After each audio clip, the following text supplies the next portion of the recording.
Masih perlu, udah jelas banget itu barang. Ayo, gimana? Apa cerita? Soal anggaran tadi, Dua orang. soal anggaran tadi dalam kan tadi masih ada beberapa hal ya Pak yang masih jadi sorotan seperti overkapasitas. Jadi kan saya sudah katakan tadi. Kalau overkapasitas itu kan memang harus kita tangani, tidak bisa enggak. Hanya kan sekarang kita juga ada yang terkoreksi, automatic adjustment di kementerian itu 1,2 triliun, termasuk yang terbesar itu di lapas. Kita harapkan itu bisa kita gunakan lagi, tapi tetap kami ada pembangunan-pembangunan baru, penambahan blok, ya, dan yang penting itu kebijakan. Makanya saya dorong juga percepatan rencana undang-undang narkotika dan psikotropika supaya memang pemakai itu nanti kan melalui asesmen bisa direhabilitasi daripada kita taruh di dalam. Itu kan mengurangi tekanan untuk karena hampir setengah dari lapas itu kan yang kejahatan yang berkaitan dengan narkotika. Itu aneh lah. Satu jenis kejahatan mendominasi hampir 50%. Kala pencurian, kala apa dan lain. Itu. Jadi hanya memang benar. Ini kan pemerintahan transisi. Bulan 10 tanggal 20 atau Oktober lah sudah ada menteri baru. Tentu hak konstitusional, kewajiban hukum saya untuk mengajukan anggaran. Karena nanti tanggal 16 Presiden akan menyampaikan pidato kenegaraan termasuk rencana undang-undang APBN. Maka dari kementerian harus saya ajukan. Bahwa itu belum nanti merepresentasikan keinginan pemerintahan yang baru, terutama menteri yang baru pasti nanti ada APBN perubahan. Disitulah nanti menteri baru menyampaikan hal-hal yang menjadi prioritasnya, ya.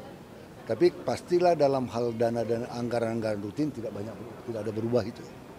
Yang belanja barang, belanja modal, program prioritas pasti ada perubahan-perubahan. Ya. Oke. Ya, Pak, boleh isu lain Pak? Apa yang itu? lagi hangat sekarang Pak, yang kasus pembunuhan Vina itu yang udah 8 tahun belum terungkap gitu Pak. Apalagi beberapa waktu lalu itu 2 DPO dihilangkan, katanya ada dugaan Yang di Jawa Barat? Iya, ada dugaan prosedural dalam penanganan kasus keraton. Ya kita serahkan kepada polisi supaya membongkar tuntas itu, supaya jangan ada kecurigaan dari masyarakat, apalagi viral. Ada indikasi lagi bukan orang yang ditangkap, bukan orang yang melakukan. Ada kesalahan SOP dalam pemeriksaan. Kita berharap ya semua kasus-kasus seperti itu, jangankan itu, kasus Sengkon dan Karta dulu, sesudah mereka dihukum menjalani cukup lama baru terungkap bukan mereka pelakunya. Itu menjadi apa ya, dan membuat jalan untuk pemeriksaan kembali perkara mereka dan diputus oleh pengadilan. Bahkan negara membayar ganti kerugian. Ya. Jadi itu hal-hal di negara lain juga pernah kejadian yang mau dihukum mati. Itu kan ada kasus di Amerika itu. Akhirnya dibebaskan, bukan dia pembunuhnya. It happens. Dan dalam keadaan kondisi seperti ini polisi harus betul-betul bergerak keras. Cepat mengungkap kasus ini supaya jangan liar nanti hipotesis-hipotesis yang terjadi di masyarakat. Kecurigaan terjadi di masyarakat. Itu. Satu lagi kalau ada yang berkaitan? Enggak ada, cukup. Soal anggaran tadi dalam kan tadi masih ada beberapa hal ya Pak yang masih jadi sorotan seperti overkapasitas. Jadi kan saya sudah katakan tadi. Kalau overkapasitas itu kan memang harus kita tangani, tidak bisa enggak. Hanya kan sekarang kita juga ada yang terkoreksi, automatic adjustment di kementerian itu 1,2 triliun, termasuk yang terbesar itu di lapas. Kita harapkan itu bisa kita gunakan lagi, tapi tetap kami ada pembangunan-pembangunan baru, penambahan blok, ya, dan yang penting itu kebijakan. Makanya saya dorong juga percepatan rencana undang-undang narkotika dan psikotropika supaya memang pemakai itu nanti kan melalui asesmen bisa direhabilitasi daripada kita taruh di dalam. Itu kan mengurangi tekanan untuk karena hampir setengah dari lapas itu kan yang kejahatan yang berkaitan dengan narkotika itu aneh lah.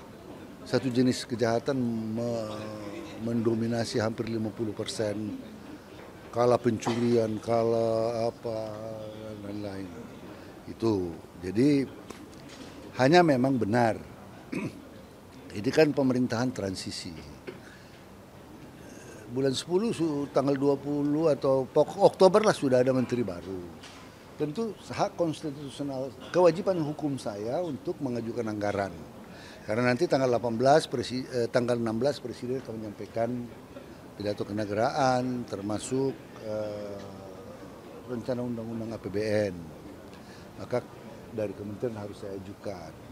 Bahwa itu belum nanti merepresentasikan keinginan pemerintahan yang baru, terutama menteri yang baru, pasti nanti ada APBN perubahan. Disitulah nanti menteri baru menyampaikan hal-hal yang menjadi prioritasnya, ya. Tapi pastilah dalam hal dana dan anggaran-anggaran rutin tidak ada berubah itu. Yang belanja barang, belanja modal, program prioritas pasti ada perubahan-perubahan. Ya. Oke. Ya Pak, boleh isu lain Pak? Apa yang itu? lagi hangat sekarang Pak, yang kasus pembunuhan Vina itu yang udah 8 tahun belum terungkap gitu Pak. Apalagi beberapa waktu lalu itu 2 DPO dihilangkan, katanya ada dugaan Yang di Jawa Barat? Iya, ada dugaan prosedural dalam penanganan kasus pada tahun Ya, kita serahkan kepada polisi supaya membongkar tuntas itu, supaya jangan ada kecurigaan dari masyarakat, apalagi viral. Ada indikasi lagi bukan orang yang ditangkap, bukan orang yang melakukan. Ada kesalahan SOP dalam pemeriksaan.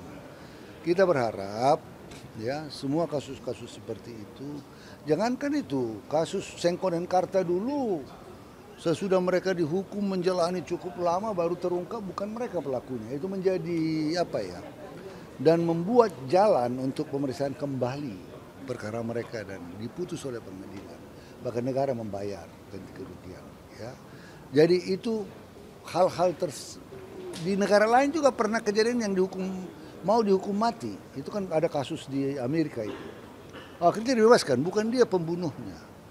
It happens. Dan dalam keadaan kondisi seperti ini polisi harus betul-betul bergerak keras. Cepat mengungkap kasus ini supaya jangan liar nanti hipotesis-hipotesis yang terjadi di masyarakat. Kecurigaan terjadi di masyarakat. Itu. Satu lagi kalau ada yang berkaitan? Enggak ada, cukup. Terima kasih Pak. Terima kasih Pak ya.